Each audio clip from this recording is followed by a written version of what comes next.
I was interested in planes from about as far back as I can remember.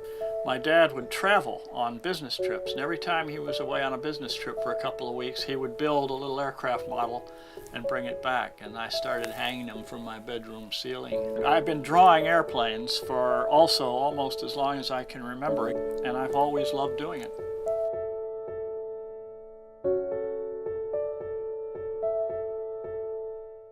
My name is, officially, it's John Froelich, but everybody calls me Jack and has my entire life. I grew up in western Pennsylvania in Pittsburgh, which was at that time the heart of the steel industry in the United States, and my dad was working for a steel company at that time. I studied German for 4 years at university. I'd already studied German for 4 years at high school. So I ended up having 8 years total of Germany. I got a degree in German, and I also studied Russian for a couple of years. And of course the Vietnam War was ramping up at that period, and you could avoid military service if you were in a university or in further education. Because of my background in languages, I was programmed to become a language intelligence officer. But they needed pilots to go to Vietnam more than they needed people who spoke German.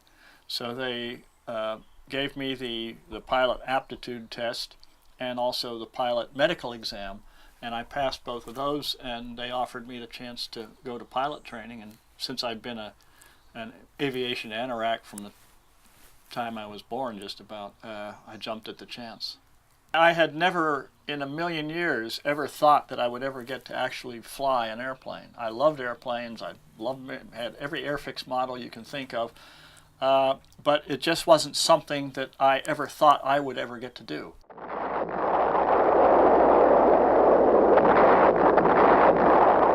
The United States had been involved in Vietnam starting in the late 50s, with a very small presence of just military advisors, but over the years it had become more and more of a serious adventure. And by the time I was actually en route to Vietnam, it had ramped up to where there were, I think, over 100,000 American troops, and it was really heating up. They had not yet done any of the bombing in North Vietnam, and they hadn't gone into Cambodia and Laos to any great extent at that point. The timing was such that I arrived in Saigon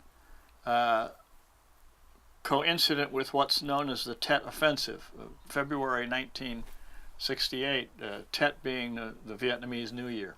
And that was the largest land offensive that the North Vietnamese started, and the Viet Cong in the south. And they were attacking virtually every American installation that they could. And of course I just hopped in right in the middle of that.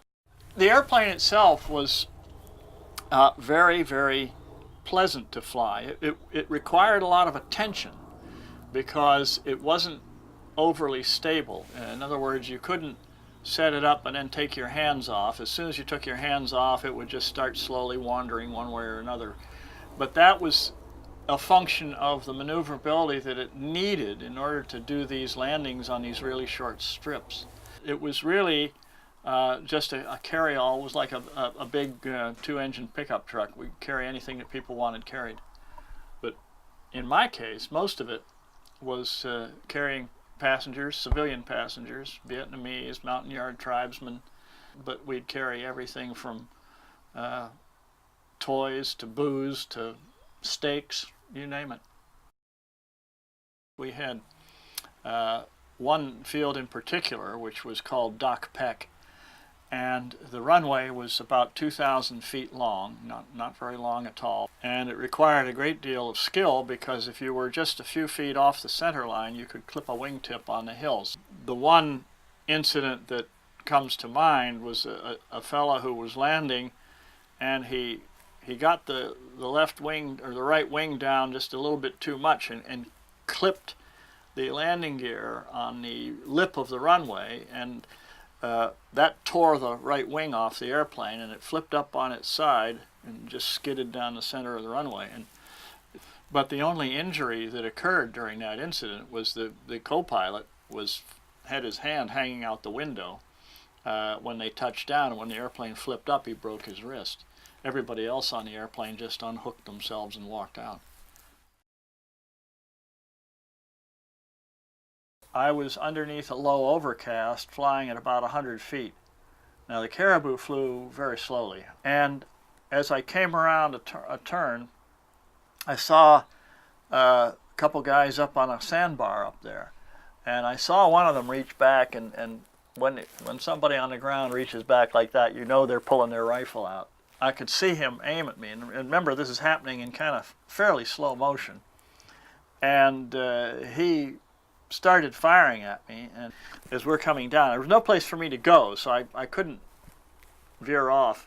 We always carried a little Smith & Wesson 38 caliber revolver in our pockets, and I just said, well, what the heck, and I pulled my 38 out, and as we went by, I just stuck my arm out the window and popped off a few shots at him. He didn't hit me, I didn't hit him, so that's as close as it got. It's a combination of, hey, isn't this cool? You know, you're 22. I was 23 years old, I think, and at that age, you have a certain sense of invincibility. You know, nothing's going to happen to me. It always happens to somebody else. So for a few minutes, you think, look at that, we skated by, and then you start thinking about, well, wait a minute, what would have happened if he'd have hit me? What were the alternatives here? It all seems quite exciting when it's happening, but then when you sit down and think about all of the possible outcomes that could have happened, you start thinking, you know, luck plays an awful big part in this, and I will admit that I was very lucky. I would tootle off to a quiet area and sketch, just to be by myself.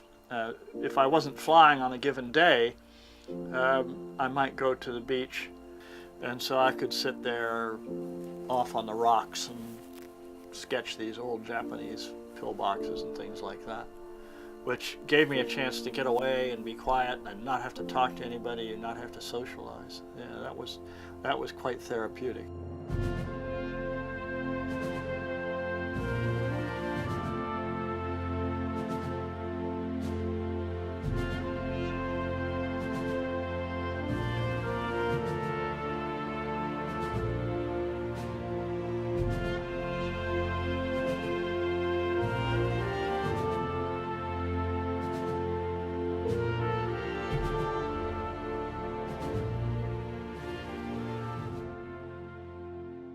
A friend of mine said, look, there's this ad, and it just said pilots wanted for an overseas assignment, 707 qualified, and it turned out that was Saudi Arabian Airlines.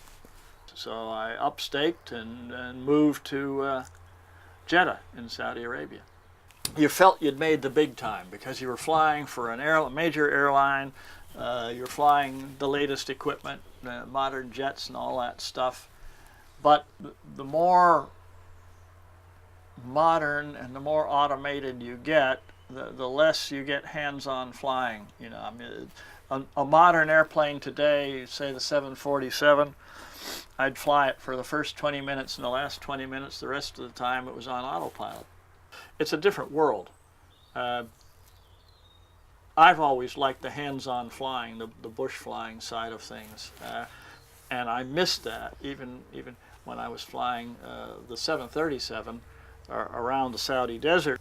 There's a saying in aviation that it's hours and hours of boredom punctuated by moments of stark terror, and you know, flying a modern jet, after the first 20 minutes, you got nothing to do for 12 hours.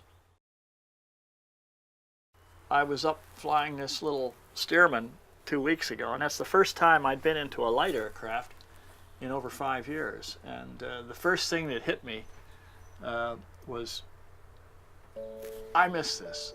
You know, you can talk yourself out of missing something, especially doing the work that I'm doing now, keeps me in aviation, keeps me involved with everything that's going on. But at the same time, you can almost talk yourself into thinking that that's fine. And then all it took was one ride in that, and I said, oh, you know, damn, I missed that. Just that being up there flying a thing and getting it to do what you want it to do. Now I'm sitting here thinking, how can I do this more often?